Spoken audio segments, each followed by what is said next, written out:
আমেরিকার সঙ্গে সামরিক সহযোগিতা চুক্তির বিষয়ে এখনও চূড়ান্ত সিদ্ধান্ত হয়নি বলে জানিয়েছেন পররাষ্ট্র প্রতিমন্ত্রী শামা ওবায়েদ।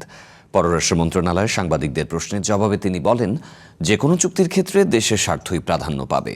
সম্প্রতি আমেরিকা সফরে দেশটির দক্ষিণ এশিয়া বিষয়ক সহকারী পররাষ্ট্রমন্ত্রী পল কাপুর এবং অভিবাসন বিষয়ক কর্মকর্তার সাথে নানা বিষয়ে আলোচনার কথা জানান শামা ওবায়েদ। তিনি জানান, রোহিঙ্গাদের নিরাপদ ও মর্যাদাপূর্ণ প্রত্যাবাসন নিয়ে আমেরিকার সাথে আলোচনা হয়েছে। বাংলাদেশের ব্যবসায়ী ও শিক্ষার্থীদের জন্য ভিসা প্রক্রিয়া সহজীকরণ নিয়েও আলোচনার কথা জানিয়েছেন পররাষ্ট্র প্রতিমন্ত্রী।